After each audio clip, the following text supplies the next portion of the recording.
అసమానుడైన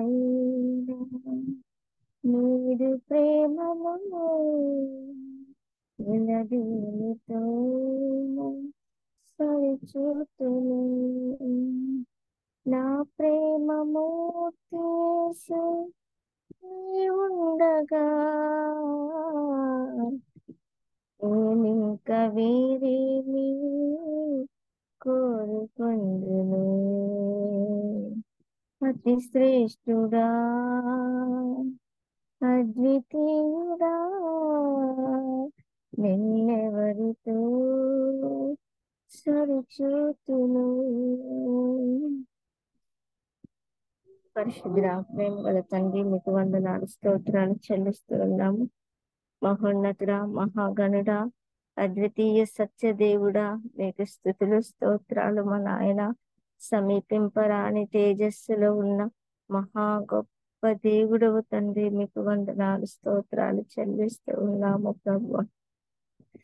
దేవా నాయన తండ్రి, పతనమైపోయి పడిపోయి నాయన తండ్రి నిరీక్షణ లేని నాయన మమ్మల్ని రక్షించటానికి ఈ భూమి మీదకి దిగి వచ్చిన గొప్ప రక్షకుడు తండ్రి, మీకు స్తోత్రాలు చెల్లిస్తూ ఉన్నాము నాయన. దేవా మీ ప్రశస్తమైన రక్తమును బట్టి వందనాలు నాయన. మీరు మాకిచ్చిన గొప్ప రక్షణకై వందనాలు ప్రభువా.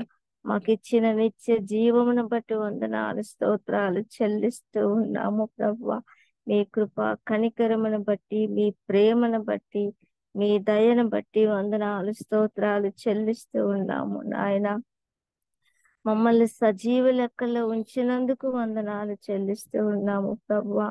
మా దేవా, మా జీవితాలలో మీరు చేసిన మేలులకై, ఉపకారాలకై వందనాలు స్తోత్రాలు చెల్లిస్తూ ఉన్నాము ప్రభువా. మేము బలహీనంగా ఉన్నప్పుడు మమ్మల్ని బలపరిచిన మా గొప్ప తండ్రివి ప్రభువా. నాయన తండ్రి, అనారోగ్యముతో లేవలేని స్థితిలో ఉన్నప్పుడు ప్రభువా, నాయన తండ్రి మీ యొక్క ప్రేమ గల హస్తాన్ని చాచి నాయన మమ్మల్ని ముట్టి స్వస్థపరిచి లేవనెత్తిన మా గొప్ప తండ్రి, మీకు వందనాలు స్తోత్రాలు చెల్లిస్తూ ఉన్నాం ప్రభువా.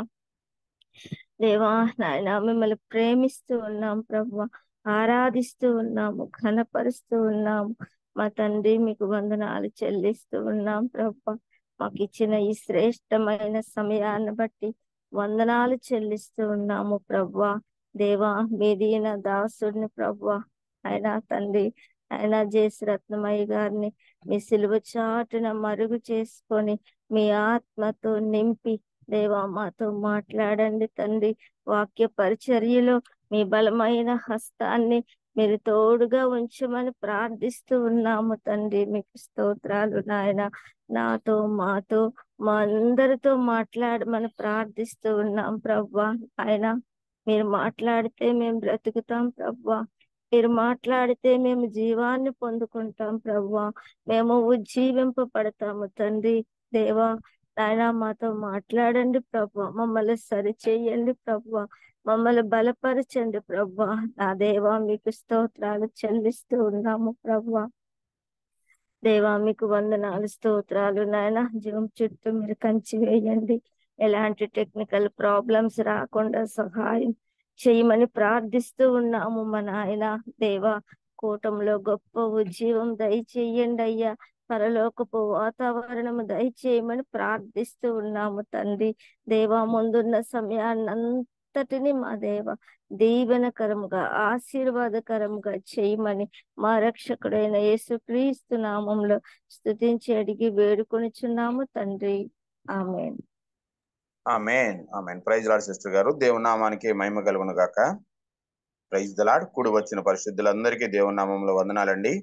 ఈరోజు మనకు వాక్యాన్ని అందించడానికి జేసురత్న కుమార్ అయ్య గారు గౌరవనీయులు సిద్ధంగా ఉన్నారండి. అన్నయ్య గారు మనకి సుపరిచితులేనండి. కొత్త వారి కోసం, సభా మర్యాద కోసం చిరు పరిచయం. జేసురత్న కుమార్ అన్నయ్య గారు గుంటూరు వాస్తవ్యులండి. లా విద్యా రంగంలో బహుగా రాణించడమే కాకుండా సంక్షోభంలో ఉన్న ప్రజలను ఆదుకొనుటకు గాను అనునిత్యము తన ఉన్నత ఉద్యోగ వరమును సాధనగా వాడుతున్నారండి. దేవుణ్ణి మరియు పొరుగువాన్ని ప్రేమించినప్పుడు క్రీస్తును అనుసరిస్తూ మెట్రోపాలిటన్ మెజిస్ట్రేట్ గా సమర్థవంతంగా పనిచేయడం ఎంతైనా సాధ్యమే అని వారు నిరూపించారండి. చట్టం మరియు న్యాయం గురించి వారికి ఉన్నటువంటి దైవిక అవగాహన, దాని అనువర్తనంలో వారి వారి కరుణతో కూడిన గ్రహింపులు అవసరతలో ఉన్న అనేక మందికి గొప్ప ఆశీర్వాదం. గౌరవనీయులైన జేఎస్ రత్నకుమార్ అన్నయ్య గారు మరియు వారి ప్రియ సతీమణి గారు అనిత గారులకు 2 పిల్లలు, మోజెస్ మరియు ఏంజలీనా. ప్రస్తుతం వారు గుంటూరులో నివసిస్తా ఉన్నారండి. అన్నయ్య గారి కుటుంబాన్ని దేవుడు దీవించిన విధానాన్ని బట్టి దేవునికి వందనాలండి. వెల్కమ్ టు అన్నయ్య, ప్లీజ్. ప్రైజ్ లార్డ్ అయ్యా. కూడి వచ్చిన విశ్వాసులందరికీ ఈ ఉదయకాల శుభాలు తెలియజేస్తా ఉన్నాను. ఈ దినం కొరకు ప్రత్యేకంగా ఏర్పాటు చేసుకున్న దేవుని వర్తమానము రాజుల మొదటి గ్రంథము 19వ అధ్యాయము 4వ వచనం చదువుతా ఉన్నాను. 4వ వచనం, రాజులు మొదటి గ్రంథము 19వ అధ్యాయము 4వ వచనం. తాను ఒక దిన ప్రయాణము అరణ్యంలోనికి పోయి ఒక బదరీ వృక్షం కింద కూర్చుండి మరణాపేక్ష కలవాడై, యెహోవా, నా పితరుల కంటే నేనెక్కువ వాడను కాను, ఇంత మట్టుకు చాలును, నా ప్రాణం తీసుకొనుము అని ప్రార్థన చేశాను. ఇంత మట్టుకు చాలును, నా ప్రాణము తీసుకొనుము అని ప్రార్థన చేశాను. చిన్న ప్రార్థన చేసుకుందాం. కృపా సత్య సంపూర్ణుడా, మహోన్నతుడా, మీ ఘనమైన నామానికి మహిమ చెల్లిస్తూ ఈ ఉదయకాలమున మీ పాద సన్నిధికి వస్తున్నాం.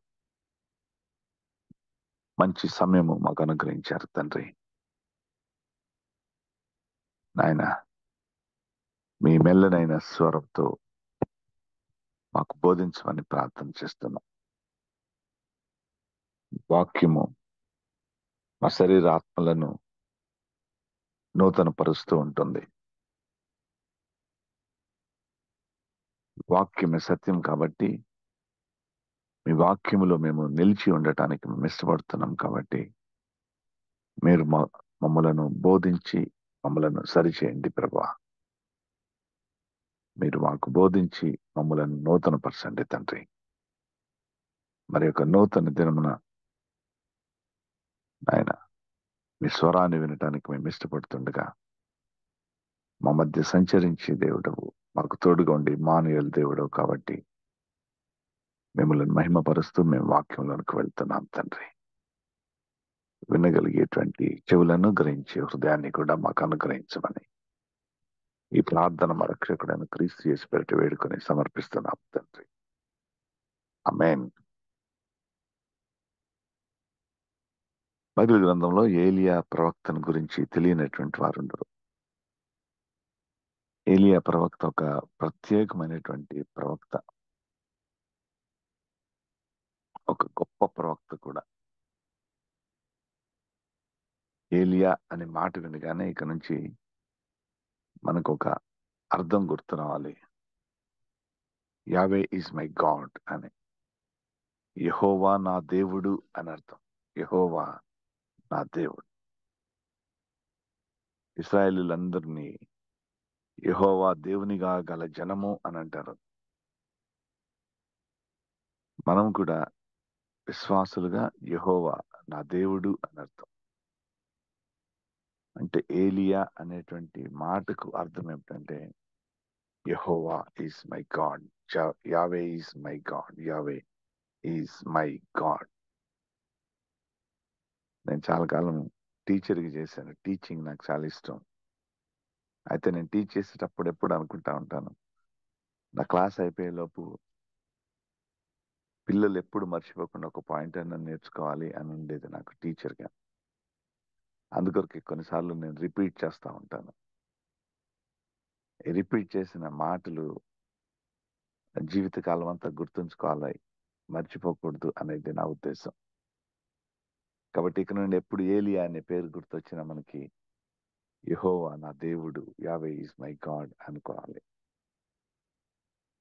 అయితే దేవుని వాక్యంలోనికి వెళ్ళటానికి ముందు శోభా బీటా అనేటువంటి ఒక మంచి రచయిత తను చెప్పినటువంటి ఒక మాట ఏమిటంటే, the word of my lord is the sword for the world అన్నాడు. The word of my lord is the sword for world. ఈ ప్రపంచాన్ని జయించటానికి, ఈ ప్రపంచాన్ని ఎదుర్కోవటానికి, ఈ లోకంలో వచ్చేటువంటి సమస్యల కొరకు, ఈ లోకంలో ఎదుర్కొనే బలహీనతల కొరకు, ఈ లోకాన్ని ఎదుర్కోవటానికి కావాల్సిన కత్తి, యుద్ధం చేయడానికి కావాల్సిన ఈ కత్తి నా దేవుని వాక్యం అని చెప్పాడు. ఇంగ్లీష్లో అయితే చాలా చక్కటి డ్రాఫ్టింగ్ లాగా అనిపించింది నాకు. The word of my lord is the sword for the to fight against the world. ఈరోజు మనం వినేటువంటి వాక్యం, ఈ రోజే కాదు, మనం ఎప్పుడు దేవుని వాక్యాన్ని వినినా కూడా నా వ్యక్తిగత జీవితంలో వస్తున్న శోధన ఏంటి, దాన్ని ఎదుర్కోవటానికి వాక్యము నాకు ఎటువంటి శక్తినిస్తుంది. అందుకే పౌలు భక్తుడు చెప్తాడు, వాక్యము శక్తి కలది అని. నా వ్యక్తిగత జీవితంలో ఈ దినము ఏ ఒక్కరిని కదిలించినా వ్యక్తిగత జీవితంలో ఉన్న సమస్య చెప్తారు. ఈ నిమిషంలో దేవుని సన్నిధిలో కూడుకున్న మనము కాదు, ఈ లోకంలో ఉన్న ఎవరైనా కూడా, ఎవరిని కదిలించినా కూడా వాళ్ళ మనసులో ఉన్న బాధ, వాళ్ళు ఎదుర్కొంటున్నటువంటి శ్రమ ఏంటో చెబుతారు. ఈ లోకంలో ఈ శ్రమలను ఎదుర్కోవాలి అంటే దేవుడిచ్చిన గట్టి ఆయుధం వాక్యమే. వాక్యాన్ని ధ్యానిస్తే చాలా సమస్యలకి పరిష్కారం వస్తుంది. మనం ఆలోచించుకునే పరిష్కారం కంటే దేవుడిచ్చే పరిష్కారం చాలా గొప్పది. మనం ఆలోచించే పరిష్కారం అయితే ఒక సమస్యకి ఒక సమస్యని యాడ్ చేస్తా వస్తుంది, అది పొడిగిస్తా వస్తుంది. ఒక్కోసారి సమస్యలకి ఆజ్యం వస్తుంది కూడా. అరే నేను ఒకటి అనుకుంటే ఒకటి జరిగింది ఏంటి అనుకుంటాం. మన ఆలోచనలు, మన పరిష్కారాల కంటే దేవుని ఆలోచనలు, దేవుడు అనుగ్రహించే పరిష్కారాలు చాలా ఉత్తమమైనవి. ఈ ఉత్తమమైన పరిష్కారం మనకు దేవుడు చూపించాలంటే ఈ వాక్యాన్ని ధ్యానించాల్సిందే. ఈ వాక్యంలోని దేవుడు మన సమస్యలకు పరిష్కారం ఇస్తాడు. సిఎంసిలో, క్రిస్టియన్ మెడికల్ కాలేజీలో, హాస్పిటల్లో, సిఎంసి హాస్పిటల్లో పేషెంట్ గట్టిగా అరుస్తున్నాడు, కేకలేస్తున్నాడు. నేను తట్టుకోలేను, ఇంక నా ప్రాణం తీసుకోయ్యా అని కేకలేస్తున్నాడు. ఇంక నా వల్ల కాదు, నా ప్రాణం తీసుకో. నిజమే, శారీరక బాధ అంతగా ఉండొచ్చు. నా ప్రాణం తీసుకో ప్రభా అని కేకలేస్తున్నాడు. చాలా మంది జీవితాల్లో ఇటువంటి అనుభవం వస్తుంది. ఇంక చాలు, నేను చచ్చిపోతే చాలు, బాగుంటది అని. అయితే చావులో కూడా నేను న్యాయాధికారిగా చాలా దుర్మార్గాలు చూశాను. ఎందుకంటే నా జీవితంలో చాలా మంది ఆఖరి మాటలు వారి నోటి నుంచి వస్తూ ఉంటే నా చేతితో రాసిన సంఘటనలు ఎన్నో ఉన్నాయి. దీన్ని డయింగ్ డిక్లరేషన్ అంటారు.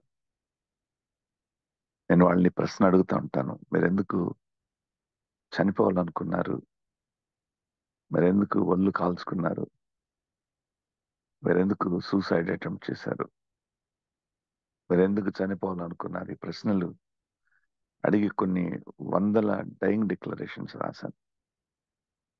చాలాసార్లు వారి కొరకు ప్రార్థించాను, వారితో ప్రార్థింప చేశాను. అయితే నేను రికార్డ్ చేసిన డయింగ్ డిక్లరేషన్ అన్నిట్లో కూడా ఒక్కొక్కళ్ళు ఒక్కొక్క కారణం చెప్పారు, కానీ వాళ్ళందరూ నేను చచ్చిపోతే బాగుండు అనుకొని ఈ పని చేశానయ్యా. నా ఒళ్ళంతా కాలిన తర్వాత, నేను మరణానికి దగ్గరికి వెళ్ళిన తర్వాత ఇప్పుడు నాకు గుర్తొస్తుంది నా పిల్లలు ఏమైపోతారో. నా భర్త మీద కోపంతో ఒంటి మీద కిరోసిన్ పోసుకొని నిప్పి పెట్టుకున్నాను. కొంతమంది ఏమో భయపెడదామని పెట్టుకున్నానయ్యా అంటారు. కొంతమంది భరించలేక చనిపోదాము, అందుకని నిప్పు పెట్టుకున్నాను, కానీ నన్ను బతికించండి, డాక్టర్కి మీరు చెప్పండి అయ్యా అని అడుగుతుంటారు. వీళ్ళలో చిన్న చదువుకుంటున్న పిల్లలు ఉన్నారు, భార్యలు ఉన్నారు, సూసైడ్ అటెంప్ట్ చేసిన యవనస్తులు ఉన్నారు.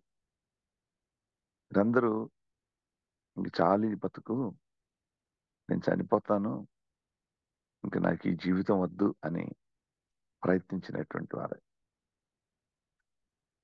బతికితేనేమో అటెంప్ట్ సూసైడ్ అని ఒక కేసు పెడతారు, చనిపోతేనేమో చనిపోవటానికి కారణం ఎవరో వాళ్ళ మీద ఇన్స్టిగేటింగ్ టు కమిట్ సూసైడ్ అని ఇంకో కేసు పెడతారు. ఈ చట్టాలు ఇవన్నీ పక్కన పెడితే వాక్యం వింటున్న బిడ్డల్లో ఎప్పుడన్నా ఈ ఆలోచన వచ్చిందా, ఇంత మటుకు చాలు, ఆ ప్రాణం తీసుకుని యెహోవా అని. అయితే యెహోవా దేవునిగా కలిగిన ఎలియా, నేను ఎందుకు ఎలియా పేరు గురించి వివరించానంటే, ఏలియా అంటేనే యావే ఈజ్ మై గాడ్ అని అర్థం. యావే ఈజ్ మై గాడ్, యెహోవా నా దేవుడు అని చెప్పుకున్న గొప్ప ప్రవక్త. ఈ ప్రవక్త చేస్తున్న ప్రార్థన 19వ అధ్యాయము 4వ వచనం. తానొక దినము ప్రయాణము అరణ్యంలోనికి పోయి ఒక బదరీ వృక్షం కింద కూర్చుండి మరణాపేక్ష కలవాడై. చాలా మంది మరణాపేక్ష కలిగి ఉండవచ్చు. ఏలియా కూడా, యెహోవా దేవునిగా కలిగిన ఏలియా కూడా మరణాపేక్ష కలిగినటువంటి వాడిగా మారిపోయాడు. దేవుని కొరకు నిలబడిన ప్రవక్త, దేవుని కొరకు నిలబడినటువంటి వీరుడు, ఒకప్పుడు ప్రార్థనా వీరుడు, విశ్వాస వీరుడు. He is jealous for God. దేవుని నామం కొరకు రోషం కలిగినటువంటి వాడు, దేవుని కొరకు ఆయన మాటల పైన విశ్వాసం కలిగినటువంటి వాడు, వెరీ బోల్డ్, ప్రార్థనా పరుడు, దేవునికి లోబడేటువంటి వాడు. అయితే ఇప్పుడు ఆయన చేస్తున్న ప్రార్థన ఏంటంటే, మరణాపేక్ష కలవాడే యెహోవా, నా పితరుల కంటే నేను ఎక్కువ వాడను కాను, ఇంత మటుకు చాలు, నా ప్రాణం తీసుకో అని ప్రార్థన చేస్తాను. ఇంక చాలయ్యా, ఇంక జరిగింది చాలు, ఇక జరిగింది చాలు, ఇక నాకు మిగిలింది చచ్చిపోవటమే. ఇట్లాంటి ఆలోచన ఎవరికైనా వచ్చిందా? మన బిడ్డల్లో ఎవరికైనా వచ్చిందా? వాక్యం అంటున్న వాళ్ళు, మనకు తెలిసిన అనేక సంఘటనలు ఇటువంటి ఉండవచ్చు. హైదరాబాద్లో ఒక యవనస్తురాలు సూసైడ్ అటెంప్ట్ బై హ్యాంగింగ్ ప్రయత్నిస్తూ ఉంటే, అన్న కొడుకు రక్షించి సేవ్ చేసి ఇంట్లో కూర్చోబెట్టి చాలా వివరంగా మాట్లాడి, నీకున్న సమస్య లాంటి సమస్యలు ఈ లోకంలో చాలా మందికి ఉన్నాయి, మరణించడం కాదు, పోరాటం నేర్చుకోవాలి అని చెప్పి పంపిస్తే, గోదావరి ప్రాంతంలో వాళ్ళ సొంత ఊరికి వెళ్ళిపోయింది ఆ అమ్మాయి. వెళ్ళిపోయిన 2 రోజులకి సమాచారం ఏంటంటే, సూసైడ్ చేసుకొని చనిపోయింది అయ్యా. ఇక్కడ ఎంత దారుణమైన పరిస్థితి. ఆత్మహత్య దేవుని వాక్యానికి విరోధం. దేవుడు జీవాన్ని ఇచ్చే దేవుడు. దేవుడు జీవాన్ని నీ అంతట నువ్వు కోల్పోవటానికి ఇష్టపడటం లేదు. నీ ప్రాణం నీది కాదు, ఆయన విలువైన రక్తంతో కొనబడినటువంటి వారు. ఆయన జీవమునకు దాత, జీవానికి ప్రదాత. ఆయన ఆజ్ఞకు, ఆయన చిత్తానికి వ్యతిరేకంగా జీవించిన వాళ్లే ఎక్కువ మంది ఆయన చిత్తానికి వ్యతిరేకంగా ప్రాణం తీసుకుందాం అనుకుంటారు. మంచి పనులు చేసిన వాళ్ళు ఎవరు చచ్చిపోదాం అనుకోరు. జీవితంలో నష్టపోయినటువంటి వాళ్ళు, నమ్మి నష్టపోయినటువంటి వాళ్ళు, ఒకప్పుడు ధైర్యం ఉండి ఇప్పుడు ధైర్యాన్ని కోల్పోయినటువంటి వాళ్ళు, సమస్యలకు పరిష్కారం ఇక నాకు కనుచూపు మేరలో లేదు అనుకునేటువంటి వాళ్ళు, వీళ్ళు ప్రాణాలు తీసుకోవడానికి ఇష్టపడతారు. అయితే బైబిల్ గ్రంథంలో ప్రతి సమస్య దేవుని పాదాల చెంత పెట్టి సమాధానాన్ని పొందుకున్నటువంటి వారు అనేక మంది ఉన్నారు. ఈరోజు ఏలియా జీవితాన్ని చూసుకుందాం. ఏలియా ఎంత గొప్ప ప్రవక్త, యెహోవా దేవునిగా కలిగిన ప్రవక్త. అసలు పుట్టగానే ఆయన పేరే యెహోవా దేవునిగా కలిగినటువంటి వాడు అని. యెహోవా దేవునిగా కలిగినటువంటి అంత గొప్ప ప్రవక్త ఒకరు మరణిస్తే వారిని తిరిగి లేపి వారికి ప్రాణాన్ని ఇవ్వగలిగినటువంటి ప్రవక్త. అంత గొప్ప ప్రార్థనాపరుడైనటువంటి ఆయన ప్రార్థన ద్వారా మరణించిన బిడ్డలు లేచారు. ఇంత గొప్ప ప్రార్థన బలము కలిగినటువంటి ఏలియా చేసిన ప్రార్థన, నా పితరుల కంటే నేను ఎక్కువ వాడను కాను, ఇంత మట్టుకు చాలును, నా ప్రాణం తీసుకొనుము అని ప్రార్థన చేస్తున్నాడు. అంత బలమైనటువంటి ఏలియా విశ్వాసములో శారీరకంగా దేవుని పైన ఆనుకొని బలము కలిగినటువంటి ఏలియా నా ప్రాణం తీసుకో అని ప్రార్థన చేస్తే మనమెంతటి వారు, మనం కూడా సమస్యలు ఎటువంటి ఆలోచన వచ్చి ఉండొచ్చేమో. ఇప్పటి వరకు ఎప్పుడు మా జీవితంలో ఇటువంటి ఆలోచన రాలేదంటే దేవుని మహిమపరుద్దాం. ఇంకొక వ్యక్తి సమూహాన్ని కూడా చూశాను. నేను చేసిన ఉద్యోగం మజిస్ట్రేట్ ఉద్యోగం. అంటే మనుషులు ఎటువంటి తప్పులు చేస్తారు, ఎటువంటి దుర్మార్గాలు చేస్తారో వాళ్ళందరూ నా కంటికి కనిపిస్తూనే ఉంటారు. ఒక వ్యాపారి కలప వ్యాపారం చేస్తూ ఉంటాడు, కలప వ్యాపారం. అయితే ఒకరోజు సడన్ గా తన టింబర్ డిపోకి ఫైర్ అంటుకుంది. మేమందరం యాక్సిడెంటల్ ఫైర్ అని అనుకున్నాం. ఆ ఫైర్ లో టింబర్ డిపోలో ఉన్న టింబర్ అంతా కలప మొత్తం కాలిపోయింది. టేకుడ్ కాలిపోతుంది, అంత కాలిపోతా ఉంది. అయ్యో, లక్షలు పెట్టి మనం ఇంటికి కలప కొనాలంటేనే భయపడతాం. అటువంటిది ఒక కలప డిపో అంతా కాలిపోతా ఉంది. ఇది జరిగిన కొంతకాలానికి ఆ టింబర్ డిపో ఓనరు ఆత్మహత్య చేసుకున్నాడు. నేను చాలా బాధపడ్డాను, ఎందుకంటే ఆ వ్యక్తి నాకు తెలిసిన వ్యక్తే. అయితే కొన్ని రోజుల తర్వాత ఒక కార్పెంటర్ వచ్చి నాతో చెప్పాడు. తను చెప్పిన మాట విని నేను చాలా ఆశ్చర్యపోయాను. ఈ టింబర్ డిపో ఫైర్ యాక్సిడెంట్ కు ముందు అక్కడున్న టీక్ అంతా షిఫ్ట్ చేసేసి ఎక్కువ విలువ లేని కలపం తెచ్చి అక్కడ పెట్టాడంట. దానికి ముందు దాదాపు 10 కోట్ల రూపాయలు అప్పులు చేశాడంట. అనుకున్న ఆస్తి మొత్తం బిడ్డల పేరు మీదకి, భార్య పేరు మీదకి మార్చేసి ఆ టింబర్ డిపోకి నిప్పు పెట్టి తనే ఆత్మహత్య చేసుకొని చనిపోయాడు.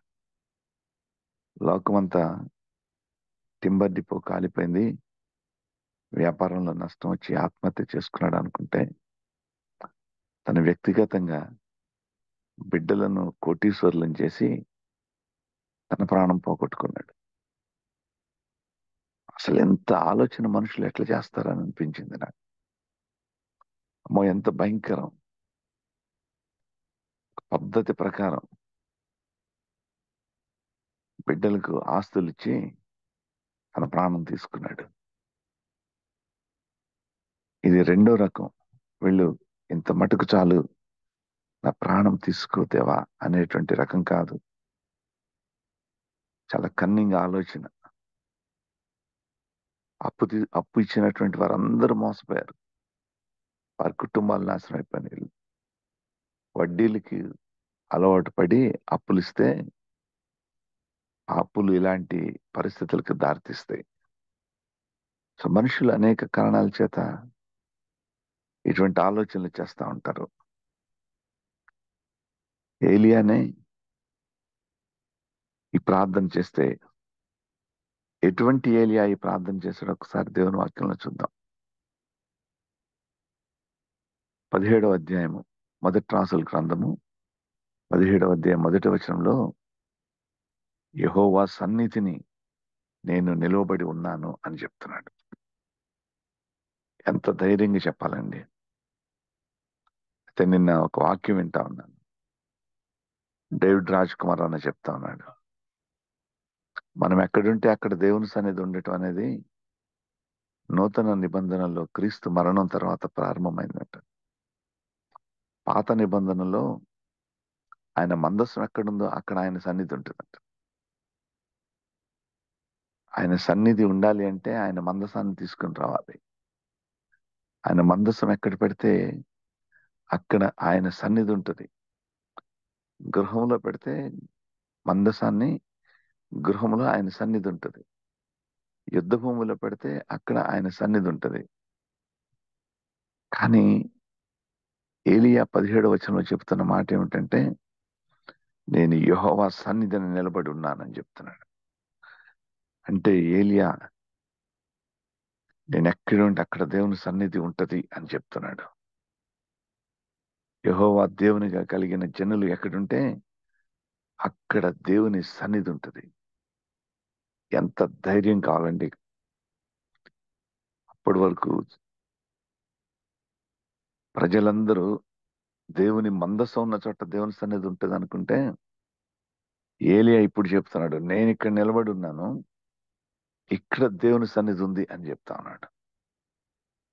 17వ వచనం, 17వ అధ్యాయం 1వ వచనంలో. అయితే 18వ అధ్యాయం కూడా, 18వ అధ్యాయం 15వ వచనం చూస్తే, ఏలియా ఇశ్రాయేలీల దేవుడైన యెహోవా సన్నిధిని నేను నిలవబడుచున్నాను అని చెప్పాడు. ఇక్కడ ఇంకొక సంఘటన. యెజెబెలు యెహోవా ప్రవక్తలందరినీ హతం చేస్తా ఉంటే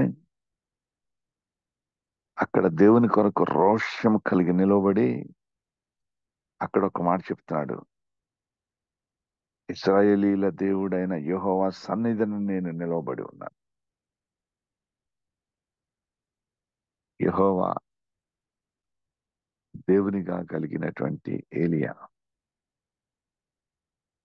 చాలా ధైర్యంగా ప్రొక్లెయిమ్ చేస్తున్నాడు, నేను ఎక్కడ నిలబడితే అక్కడ దేవుని సన్నిధి ఉంటుంది అని.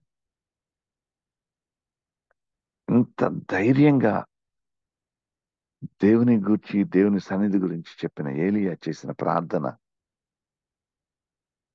ఇంత మటుకు చాలు, నా ప్రాణము తీసుకొనుము అని ప్రార్థన చేస్తున్నాడు. భయమేస్తుంది. మన జీవితంలో కూడా ఈరోజు విశ్వాసం ఉంటుంది, సమస్యలో విశ్వాసాన్ని పోగొట్టుకుంటాం. ఈరోజు దేవుడు నాకు తోడుగా ఉన్నాడు అంటాం, ఈరోజు ఇమ్మానుయేలు దేవుడు అంటాము, రేపు దేవుడు నా చెయ్యి విడిచాడు అంటాం. ఎందుకంటే దేవుని కొరకు రోషము కలిగిన ఏలియా, నేను ఎక్కడ నిలబడితే అక్కడ దేవుని సన్నిధి ఉంటది అని నమ్మిన ఏలియా ప్రవక్తే ఇంత మటుకు చాలు, నా ప్రాణం తీసుకొని మనం ప్రార్థన చేస్తే మనమెంత. సమస్యలు లేనప్పుడు దేవుడు, సమస్యలు ఉన్నప్పుడు దేవుడు నా చెయ్యి విడిచాడు అని అనుకుంటాం.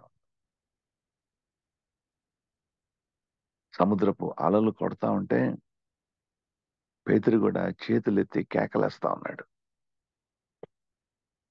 అక్కడ యేసయ్య ఉన్నాడు. యేసయ్య దేవుని సన్నిధి ఉంది అని మరచిపోయి మరణ భయంతో కేకలు వేశాడు. నిజమే, ఆయన సన్నిధి మనతో ఉన్నా కూడా ఒక్కొక్కసారి మన సమస్యలు దేవుని కంటే పెద్దవిగా కనిపిస్తాయి. మనం అప్పుడు మర్చిపోతాం, దేవుడు ఉన్నతుడా, ఆ సమస్య దేవుడు కూడా పరిష్కరించలేనంత పెద్దదా.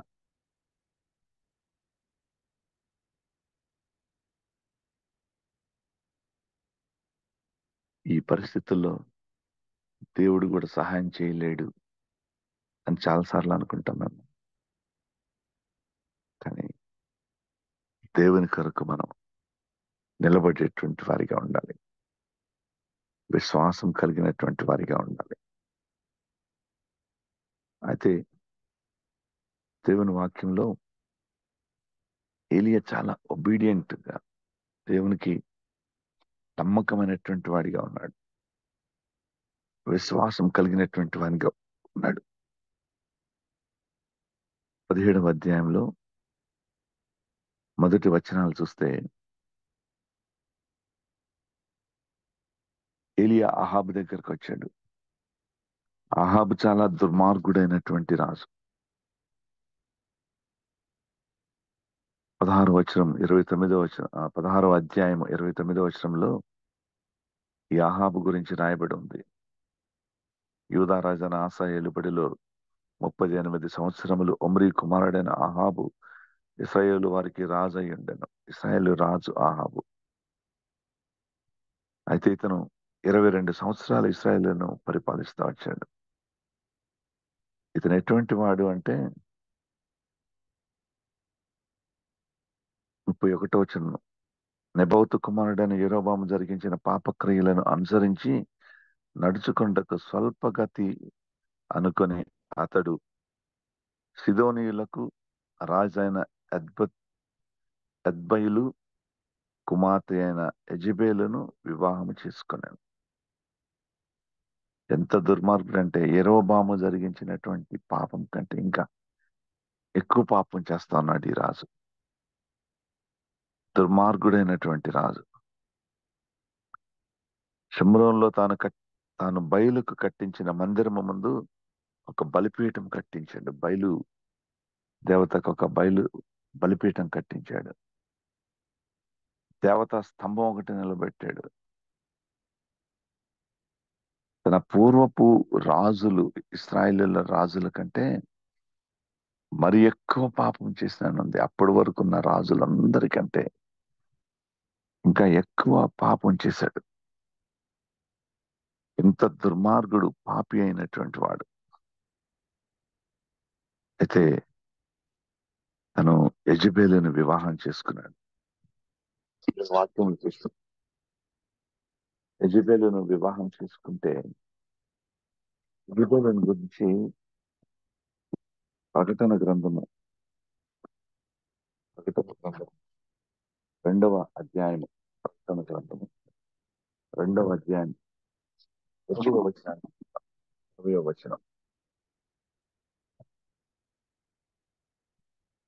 2వ అధ్యాయం 20వ వచనం. 20వ వచనంలో,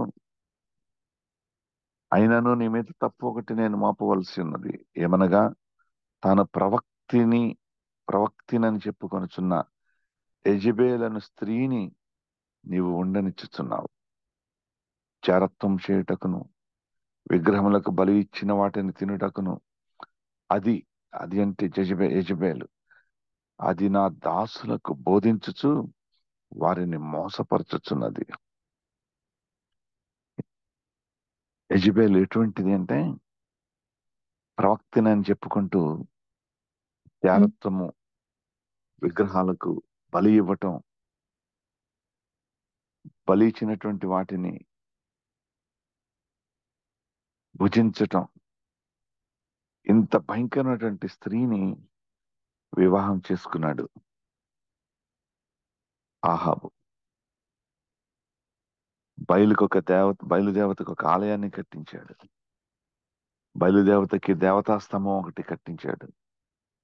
వాక్యంలో రాయబడి ఉంది, ఈ ప్రకారము ఆహాబు తన పూర్వీకులైన ఇశ్రాయేలు రాజులందరికంటే ఎక్కువగా పాపం చేసి ఇశ్రాయేలీల దేవుడైన యెహోవాకు కోపము పుట్టించాను.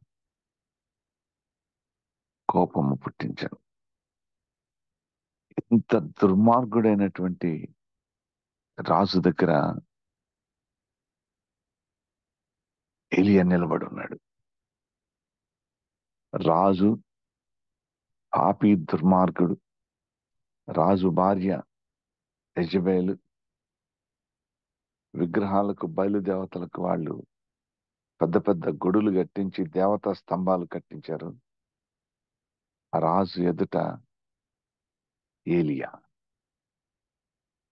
ఒకవైపు బయలు విగ్రహాలు, బయలు దేవాలయాలు, బయలును పూజించే రాజు, ఒకవైపు యెహోవా దేవునిగా కలిగిన ఏలియా. ఎంత ధైర్యం ఉండాలండి నిలబడటానికి. రాజు ఎదుట నిలవబడి, దుర్మార్గుడైన రాజు ఎదుట నిలవబడి, పాపాన్ని ఇష్టపడుతున్న రాజు ఎదుట నిలవబడి, యెజబెలు భారీగా కలిగిన రాజు ఎదుట నిలబడ్డాడు. 17వ వచనం మనకు ఒక మాటలో చదివితే, ఆ సంఘటన ఊహించుకోకుండా చదివితే మనకు అక్షరాలే కనిపిస్తాయి. కానీ దేవుడు ఆ సంఘటన చాలా స్పష్టంగా మన కళ్ళ ముందు ఉంచడానికి ఇష్టపడుతున్నాడు. ఒకవైపు సింహాసనం మీద రాజు, ఒకవైపు దేవునిగా కలిగిన యావే దేవునిగా కలిగిన ఏలియా ఒకవైపు. అది ఇక్కడ నిలబడి ఒక మాట చెప్తున్నాడు. అంతటా యెహోవా అహాబు నొద్దకు వచ్చి, ఇశ్రాయేలీల దేవుడైన యెహోవా సన్నిధిన నేను నిలబడి ఉన్నాను. ఆయన జీవము తోడు నా మాట ప్రకారం కాక ఈ సంవత్సరములో మంచైనను వర్షమైనను పడదని ప్రకటించాను. రాజు దగ్గరకు వచ్చి చెప్తున్నాడు, నువ్వు ఒక దుర్మార్గుడు కాబట్టి నేను దేవుని సన్నిధిలో నిలబడి ఒక మాట చెప్తున్నా. యెహోవా దేవునిగా కలిగిన నేను యెహోవా సన్నిధిలో నిలబడి నీకు ఒక హెచ్చరిక చేస్తా ఉన్నాను. ఆయన జీవముతోడు ఈ సంవత్సరంలో మంచైన వర్షమైన పడదు అని ప్రకటించాడు. రాజు ముందు ఎంత రోషంగా దేవుని కొరకు ప్రకటించాలి అంటే, రాజుకు కోపం వస్తే ఒక్కసారి దిగొస్తే ఒక్క నిమిషంలో హతం చేస్తాడు. యెజబెలు చంపమంటే ఒక్క నిమిషంలో చంపేస్తారు అక్కడ ఉన్నటువంటి వారు. బయలు ప్రవక్తల్ని చంపమంటే ఒంటరిగా నిల్చున్న ఏలియాని చంపేస్తారు. కానీ దేవుని కొరకు రోషం కలిగి వెళ్ళి దేవుని ముందు నిలవబడి దేవుడిచ్చినటువంటి వాక్కును ప్రకటిస్తా ఉన్నాడు. ఈ సంవత్సరం మంచైన వర్షమైన పడదు అంటే దేశ ప్రధానమంత్రి ముందు నిలబడి ఒక ప్రవక్త చెప్పే మాట, వర్షం పడదు, నేను దేవుని సన్నిధిలో ఉండి ప్రార్థన చేసి చెప్తున్నా అని. మనకు తయారయ్యారు ప్రవక్తలు అని చెప్పుకోవటానికి. ఫ్యాన్ తిరగదు, కారు నడవదు, కమలం వికసిస్తుంది, చెయ్యి పడిపోయింది, బుద్ధి లేని ప్రవక్తలు తయారయ్యారు మనకి. ఎవరు అడిగారు వీళ్ళని? రాజకీయ జ్యోతిష్యాలు చెప్పడానికి. అప్పగించిన పని దేవుని వాక్యాన్ని ప్రకటించటం అయితే, రాజకీయ జోష్యాలు చెప్పి నిజమైతేనేమో ప్రవక్తలు, నిజం కాకపోతేనేమో సమాధానాలు ఒక్కొక్కడు ఒక్కొక్క సమాధానం చెప్తూ ఉన్నారు. ప్రవక్తలు అందరు తయారు, అబద్ధపు ప్రవక్తలు, బుద్ధి లేని ప్రవక్తలు వీళ్ళంతా. దేవుని చేత వాక్కు పంపించబడితే రాజు దగ్గరికి వెళ్ళి చెప్పు. రాజు దగ్గరికంటే ముఖ్యమంత్రి దగ్గరకో ప్రధానమంత్రి దగ్గరికి వెళ్ళి చెప్పు, నువ్వు ఓడిపోతావు, నువ్వు దేవునికి వ్యతిరేకివని. పెద్ద మీటింగులు పెట్టి ఫ్యాన్ తిరగదు, లేకుంటే ఫ్యాన్ స్పీడ్గా తిరుగుతుంది, చెయ్యి పడిపోతుంది, కారు వేగం పెంచుతుంది, కమలం వికసిస్తుంది, ఈ మాటలు చెప్పడానికి వాక్య పరిచర్యలు మొదలుపెట్టారు. బుద్ధి తెచ్చుకోవాలని ప్రార్థన చేద్దాం. ఇటువంటి అబద్ధపు మాటలు చెప్తున్న పరిచారకులు బుద్ధి తెచ్చుకోవాలి. ఏలియా ప్రవచనం చెప్పాలి అంటే, హెచ్చరించాలి అంటే, నేను దేవుని సన్నిధిలో ఉన్నాను అని రాజు సన్నిధిలో నిలబడి చెప్తున్నాడు. రాజు ఎదురుగా నిలబడి చెప్తున్నాడు. ఇది ప్రవక్తలు చేయాల్సిన పని. పాపం అమాయకంగా చర్చిలో కూర్చున్న బిడ్డల ముందు కాదు. దేవుని కొరకు రోషం కలిగినటువంటి వాడు ఏలియా చెప్తున్నాడు. పిమ్మట యెహోవా వాక్కు అతనికి ప్రత్యక్షమై, నువ్వు ఇచ్చటి నుండి హెచ్చరిక అయిపోయింది. రాజు ఏమి రెస్పాండ్ అయ్యాడో కూడా ఇక్కడ రాయబడలేదు. అయితే దేవుని వాక్కు అక్కడ ప్రత్యక్షమైంది. దేవుని వాక్కు ప్రత్యక్షమై, యెహోవా వాక్కు ప్రత్యక్షమై, నేను ఆశ్చర్యపోతూ ఉంటాను. 17వ అధ్యాయంలో పిమ్మట యెహోవా వాక్కు అతనికి ప్రత్యక్షమై అని రాయబడి ఉంది 17వ అధ్యాయంలో. అట్లాగే 18వ అధ్యాయంలో 31వ వచనం చూస్తే, యెహోవా వాక్కు ప్రత్యక్షమై, నీ నామము ఇశ్రాయేలగునని వాగ్దానము నొందిన యాకోబు సంతతి గోత్రముల లెక్క చొప్పున 12 రాళ్లను తీసుకొని అని అక్కడ ఒక సంఘటనలో యెహోవా వాక్కు ప్రత్యక్షమై అని ఉంది. మళ్ళా 19వ అధ్యాయానికి వెళ్దాం. 19వ అధ్యాయం 9వ వచనంలో, అచ్చట ఉన్న గుహలో చేరి బస చేశాను, యెహోవా వాక్కు ప్రత్యక్షమై అని రాయబడి ఉంది. అంటే 2 విషయాలు ఏలియా వెంటున్నాయి. 2. ఒకటి, ఆయన అక్కడికి వెళ్తే అక్కడ దేవుని సన్నిధి ఉంటుంది. ఎక్కడికి వెళ్తే అక్కడ యెహోవా వాక్కు ప్రత్యక్షత ఉంటుంది. ఏలియాకి యెహోవా వాక్కు ప్రత్యక్షత కలిగి ఉంది. దేవుని సన్నిధి ఆయన వెంటుంది. యెహోవా సన్నిధిని నేను నిలబడి ఉన్నాను అని చెప్పి అహాబు దగ్గర ప్రకటన చేశాడు. వెంటనే యెహోవా వాక్కు ప్రత్యక్షమైన ఒక మాట చెప్తా ఉంది. నువ్వు ఇచ్చటి నుండి తూర్పు వైపుకు పోయి యోర్దానుకు ఎదురుగానున్న కెరీతు ఏటి దగ్గర దాగియుండుము అని చెప్పింది. అద్భుతం ఏంటంటే, ప్రవక్తలకి దేవుడు ఏం చెప్పాలంటే, ప్రకటించము అని కదా చెప్పాల్సింది. ప్రకటించము అని చెప్పాలి. కానీ ప్రవక్తకి దేవుడు చెప్తున్న మాట, యెహోవా వాక్కు చెప్తున్న మాట, నువ్వు వెళ్ళి అక్కడ దాక్కో అని చెబుతుంది. దేవుడు ఏది చెబితే దానిని అంగీకరించాలి. నేను దాక్కోవటం ఏంటి, నేను వాక్యం చెప్తాను అనకూడదు. ఆసియాలో వాక్యం చెప్పడానికి పౌలు బయలుదేరితే ఇది సమయం కాదు అని చెప్పింది.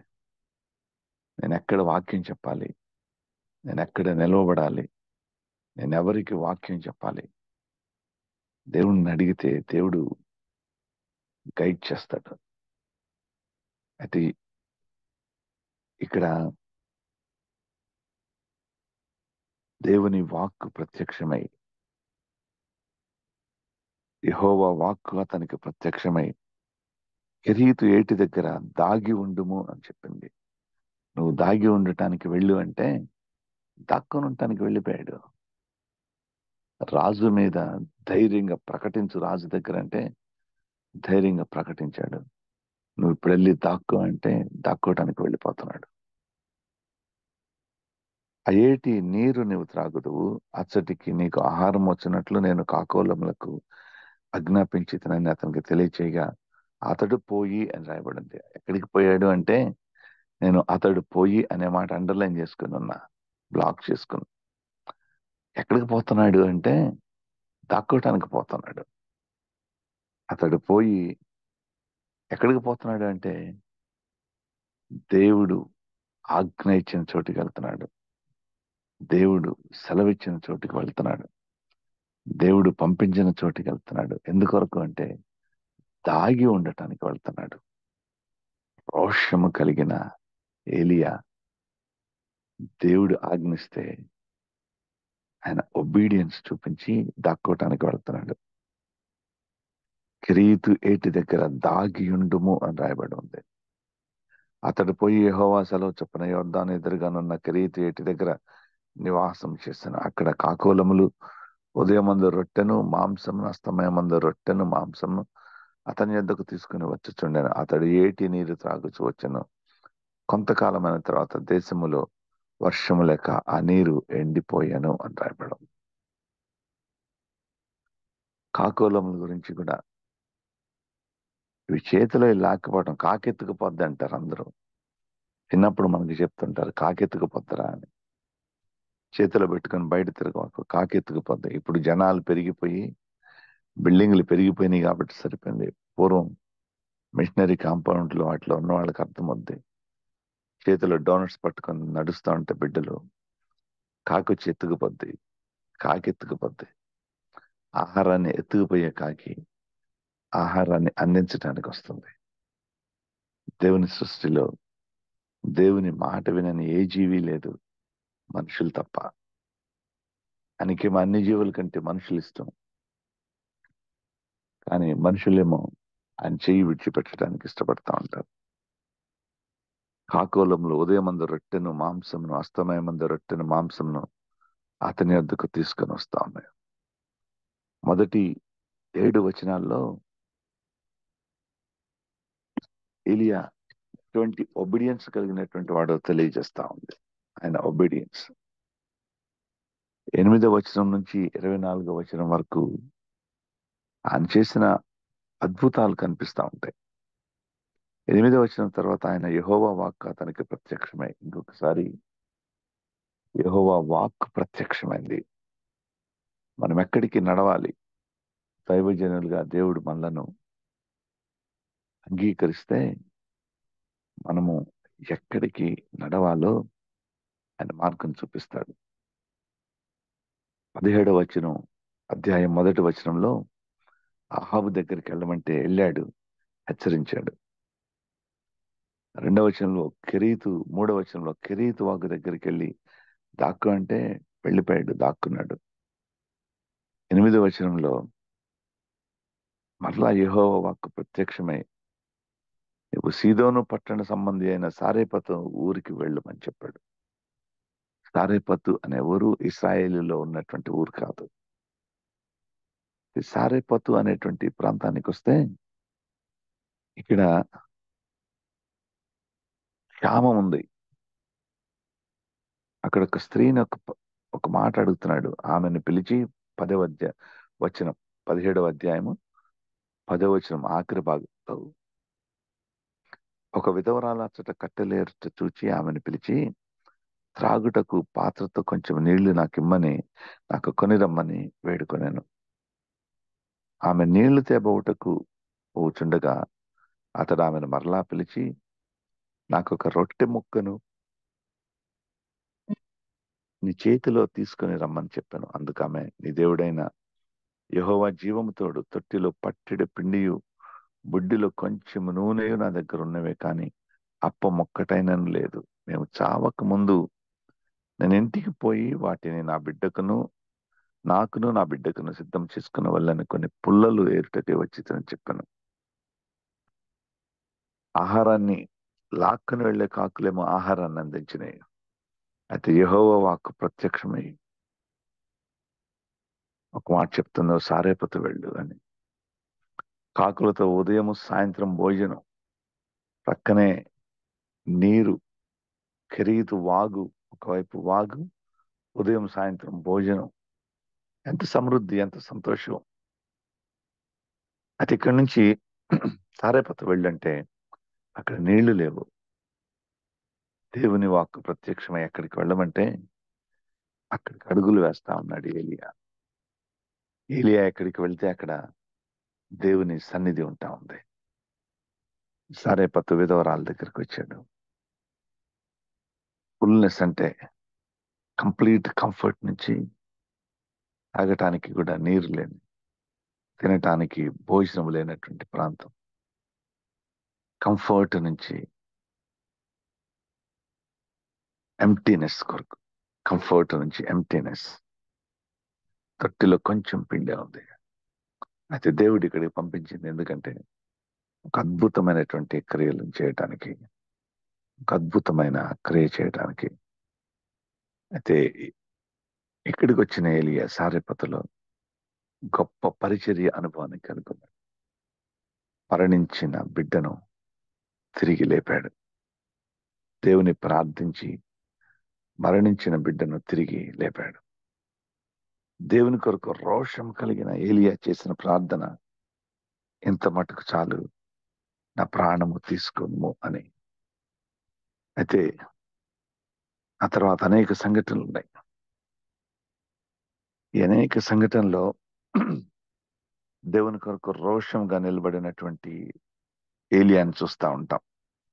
ఏలియా చేసిన ప్రార్థన చూస్తే ఒక ఛాలెంజింగ్ ఇన్సిడెంట్ 18వ అధ్యాయంలో ఉంటుంది.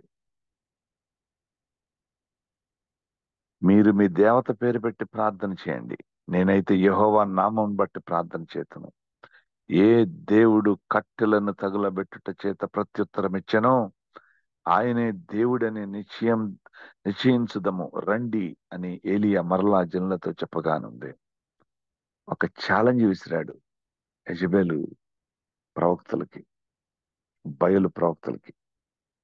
ఛాలెంజ్ ఏంటంటే, నేను దేవుడు నీటితో తడిచినటువంటి కట్టెలను తగలబెట్టాలి, మీ ప్రార్థన మీరు చేయండి, నా ప్రార్థన నేను చేస్తాను, నా దేవునికి నేను ప్రార్థన చేస్తాను. అద్భుతమైనటువంటి హెచ్చరిక కూడా 21వ వచనంలో చేస్తున్నాడు. ఏలియా జనులందరి దగ్గరకు వచ్చి ఎన్నాళ్ల మట్టుకు మీరు రెండు అభిప్రాయములు పెట్టుకుని ఉందరు, ఎన్నాళ్ల మట్టుకు మీరు రెండు అభిప్రాయములు పెట్టుకుని ఉందరు. ఇదే మన జీవితం. ఈరోజు దేవుడు ఉన్నాడు, రేపు దేవుడు లేడు. ఈ నిమిషం దేవుడు ఉన్నాడు, చూసుకుంటాడు, మరు నిమిషం విశ్వాసం జారిపోద్ది. రెండు అభిప్రాయములు పెట్టుకుని ఉంటాం. ఇది దేవుడు కూడా తీర్చలేడు అనుకుంటాం, ఇది దేవుడు మాత్రమే తీర్చాలి అనుకుంటాం. కొంచెం సేపు దేవుడు మాత్రమే తీర్చాలని మోకరిస్తాం. లోకంలోకి వెళ్ళినప్పుడు దేవుడు కూడా తీర్చలేడేమో అనుకుంటాం. అందుకే ఒక గొప్ప హెచ్చరిక. ఏలియా జనులందరి దగ్గరకు వచ్చి ఎన్నాళ్ళ మట్టుకు మీరు రెండు అభిప్రాయములు పెట్టుకుని అందరూ, యెహోవా దేవుడైతే ఆయనను అనుసరించుడి, బయలు దేవుడైతే వాణిని అనుసరించుడని ప్రకటన చేశాడు. ఛాలెంజ్. ఇప్పుడు ఏలియా ఇంకొక మాట చెప్తున్నాడు, యెహోవాకు ప్రవక్తలైన వారిలో నేను ఒక్కడనే మిగిలి ఉన్నాను. అయితే బయలుకు ప్రవక్తలు 150 మంది ఉన్నారు. ఒక్కడే ఒకవైపు, 150 మంది బయలు ప్రవక్తలు ఒకవైపు. మాకు 2 ఎడ్లనియ్యుడి, వారు వాటిలో ఒకదానిని కోరుకొని దాన్ని తునకలుగా చేసి కింద అగ్ని ఏమీ వేయకుండానే దానిని కట్టెల మీద ఉంచవలను. రెండవ ఎద్దును నేను సిద్ధం చేస్తే క్రింద అగ్ని ఏమీ వేయకుండా దానిని కట్టెల మీద ఉంచుదాం. తర్వాత మీరు మీ దేవతను బట్టి ప్రార్థన చేయండి, నేనైతే యెహోవా నామం బట్టి ప్రార్థన చేతును. ఏ దేవుడు కట్టెలను తగులబెట్టుట చేత ప్రత్యుత్తరం ఇచ్చును ఆయనే దేవుడని నిశ్చయించుదాము రండి అని ఏలియా మరలా జనులతో చెప్పగా జనులందరూ ఆ మాట మంచిదని ప్రత్యుత్తరం ఇచ్చారు. ఇప్పుడు ఛాలెంజ్, రండి, 2 ఎడ్లు ఇవ్వండి, కట్టెల మీద నేను ఉంచుతాను, వాటిని వధించి. ఒక ఎద్దును మీరు పెట్టండి మీ కట్టెల మీద, మీ దేవునికి మీరు ప్రార్థన చేయండి, నా దేవునికి నేను ప్రార్థన చేస్తా, తేల్చుకుందాం ఎవరు దేవుడు. ఛాలెంజ్. ఆ సంఘటన గురించి ఊహించుకుంటా ఉంటే ఏలియా ఎట్లా నిలబడి మాట్లాడుతున్నాడు అని అనిపిస్తా ఉంటుంది. ఛాలెంజ్. నా దేవుడు అంటే నేను నిరూపిస్తాను, రండి. మీరు 150 మంది ఒకవైపు, నేను ఒక్కడిని ఒకవైపు. నేను ఒక్కడిని కాదు, యెహోవా వాక్కు నాతో ఉంటది. నేను ఒక్కడిని కాదు, ఆయన సన్నిధి నాతో ఉంటది. మీరు 150 మంది అటువైపు. కట్టెల మీద పెడదాం, ఈ కట్టెల మీద పెట్టి మీరు ప్రార్థన చేయండి, ఇక్కడ నేను ప్రార్థన చేస్తాను. వారు ప్రార్థన చేయటం ప్రారంభించారు. ఎంత దారుణంగా ఉంటుందంటే,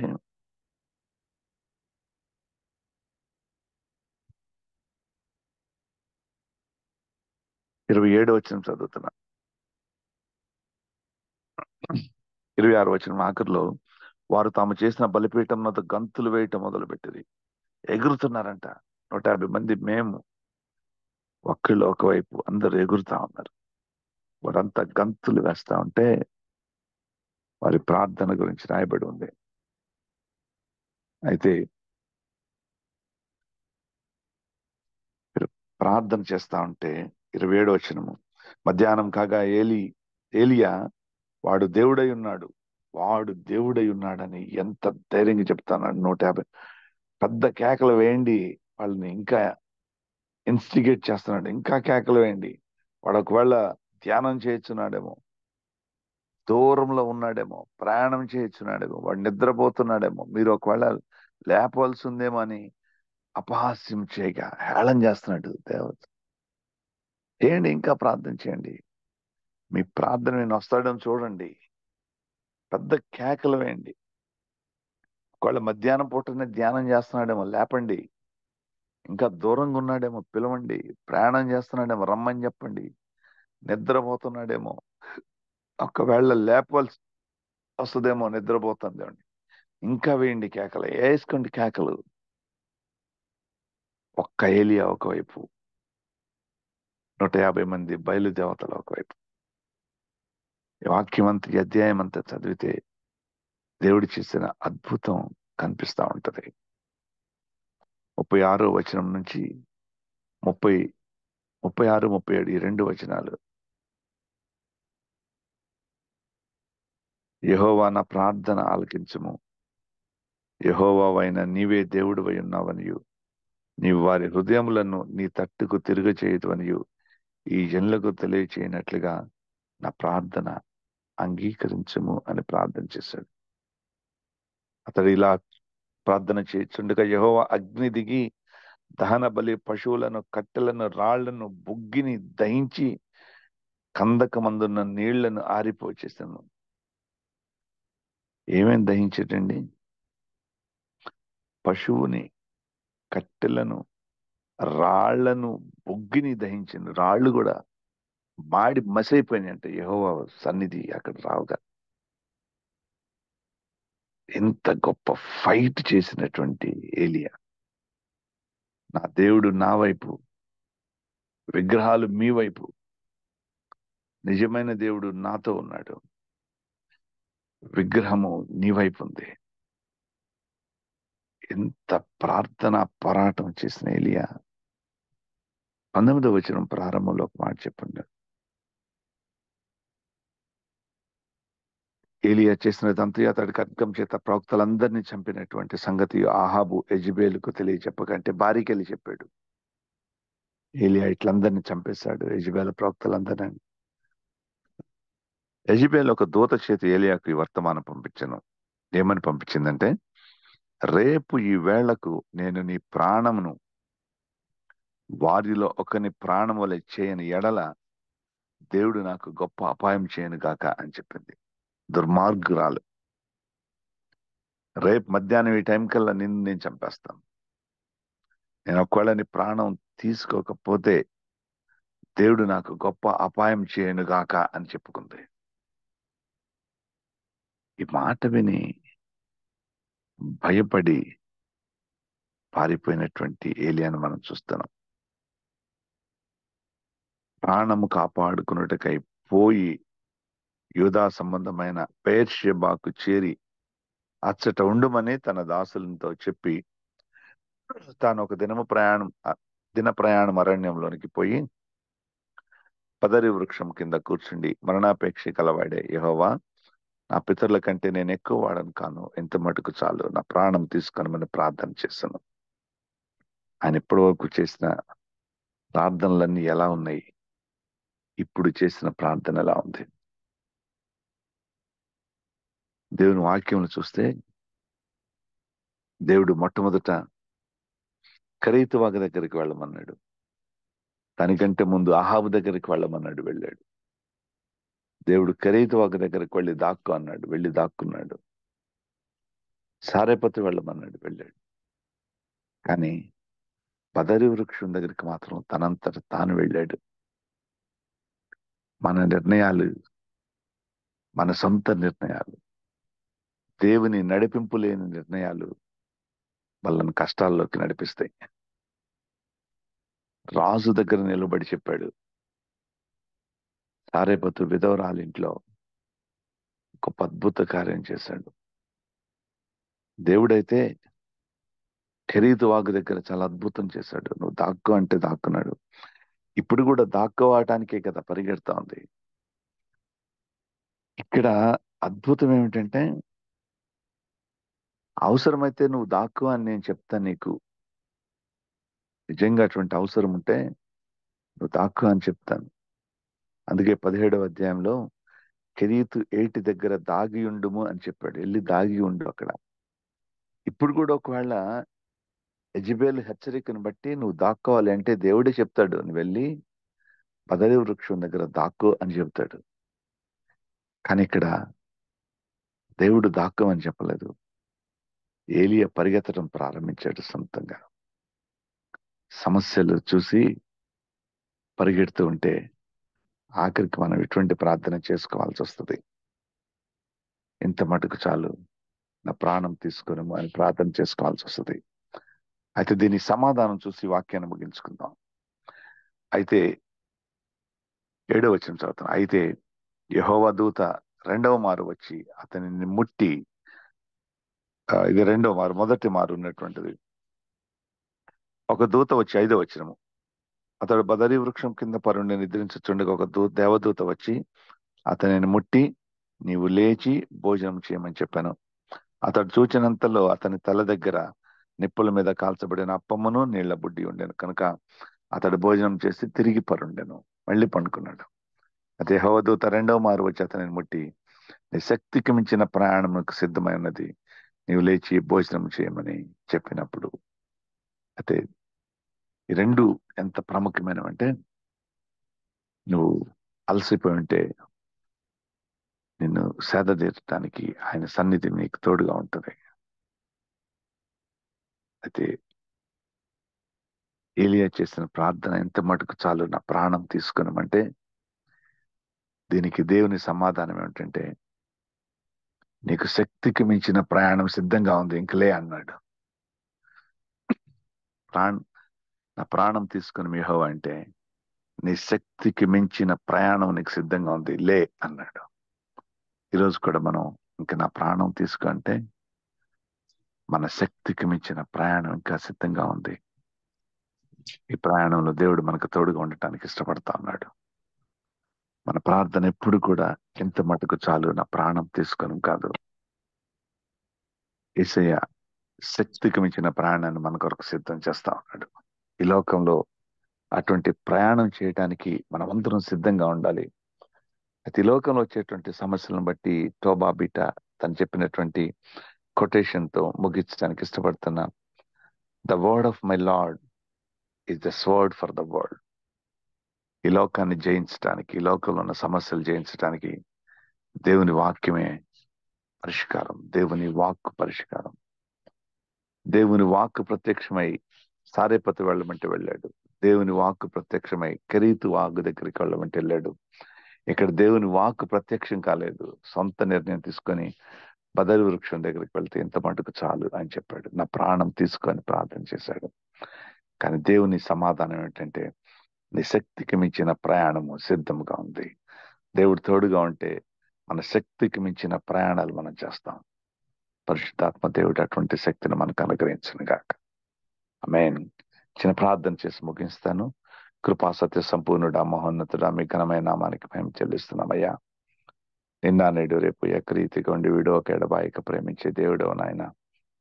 మేమైతే ఈ లోకాన్ని బట్టి భయపడుతూ ఉంటామేమో, ఇంకా మేము ప్రయాణం చేయలేమని అనుకుంటామేమో. కానీ మీ వాక్యం మాకు తోడుగా ఉంటే తండ్రి, ఆయన మీ వాక్కును బట్టి మేము నడుచుకుంటే ప్రభా నాయన శక్తికి మించిన ప్రయాణం చేస్తాం. ఆయన అటువంటి పాఠం మీరు మాకు నేర్పినందుకు మీకు వందనాలు చెల్లిస్తూ, ఆత్మీయంగా కూడి వచ్చిన బిడ్డలందరినీ బలపరచమని, నాయనలోకి సంబంధమైన సమస్యలు కూడా నాయన వారు చేసినటువంటి ప్రార్థనలు బట్టి తీర్చమని మీ సన్నిధిని వేడుకుంటూ, మీరు చేసిన మేళ్ళన్నిటిని బట్టి మీకు మేము చెల్లిస్తూ ఈ ప్రార్థన మా రక్షకుడైన క్రీస్తు యేసు పేరిట వేడుకొని సమర్పిస్తున్నాము తండ్రి. ఆమేన్. ఆమేన్. ఆమేన్. Thank you sir. మరి చక్కని వాక్యాన్ని ఏలియా జీవితం నుండి మరి ఆత్మీయ పాఠాలు మేమందరం ఎంతగానో నేర్చుకున్నాం. ప్రోత్సహింపబడ్డాం, హెచ్చరింపబడ్డాం, ఆత్మీయంగా మేలు పొందుకున్నాం. Thank you sir.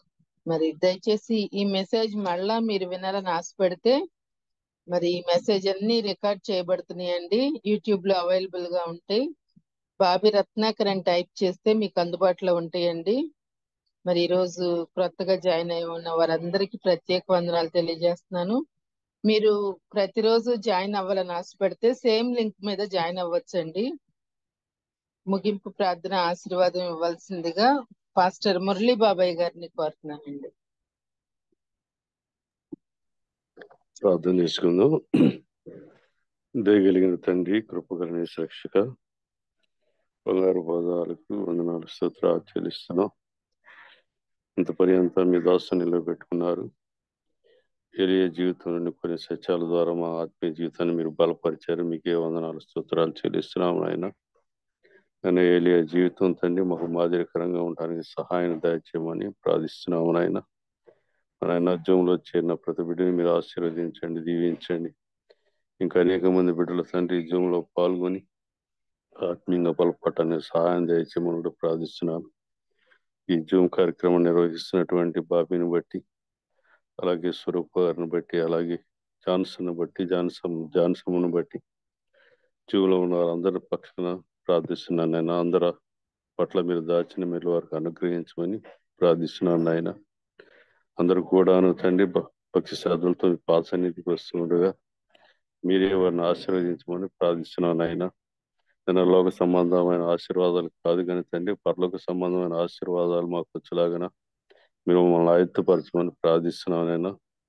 మీ దాసులను ఇంకా బలపరుచుకోమని, మీ దాసుల ద్వారా ఇంకా బలమైన వర్తమానం మా కొరకు సిద్ధపరచమని, అలాగే జూమ్ కండక్ట్ చేసినటువంటి బిడ్డలను ఆశీర్వదించమని, చేరిన బిడ్డ ప్రతి బిడ్డను ఆశీర్వదించమని, మా కొర శిలువలో తన ప్రాణాన్ని బలికి పెట్టిన మా ప్రభువును, మీ ప్రియకుమారుడు, మా ప్రాణ రక్షకుడు, విమోచకుడు యేసుక్రీస్తునామని అడిగి వేడుకొని ప్రార్థిస్తున్నాను తండ్రి. ఆమేన్. లోకమందున్న మా తండ్రి, నీ నామం పరిశుద్ధపరచబడునుగాక, ఈ రాజ్యం వచ్చునుగాక, నీ చిత్తం పరలోకం ముందు నెరవేర్చినట్లుగా భూమి అందరూ నెరవేరునుగాక. మనదిన ఆహారం నేడు మాకు దయచేయండి. మళ్ళీ అపరాధము చేసిన వారిని మీకు క్షమించిన ప్రకారం అపరాధము క్షమించు. శోధనలోనికి తేక దుష్టుడు తప్పించు. రాజ్యము, శక్తి, మహిమ నిరంతరం మీరే ఉన్నారు తండ్రి. ఆమేన్. పరమ తండ్రి దేవుని ప్రేమ, కుమారుని యేసుక్రీస్తు వారి కృప, ఆదరణకర్త పరిశుద్ధాత్మ అన్ని సహవాసం చేరిపడిన మనకును సకల పరిశుద్ధులకు సదాకాలం తోడును గాక. ఆమేన్, ఆమేన్, ఆమేన్. అందరికీ వందనాలండి. గారు వందనాలండి. మరి ఈ రోజు వాక్యం అందించిన జ్యేష్ఠరత్నం గారికి ప్రత్యేక వందనాలు తెలియజేస్తున్నాను. ముగింపు ప్రార్థన చేసిన మురళీ బాబాయ్ గారికి కూడా ప్రత్యేక వందనాలండి. జాయిన్ అయిన మీ అందరికీ వందనాలండి. ఇంకా ముగించుకుందాం. హ్యావ్ ఎ నైస్ డే అండి. థ్యాంక్ యూ అండి అందరికి.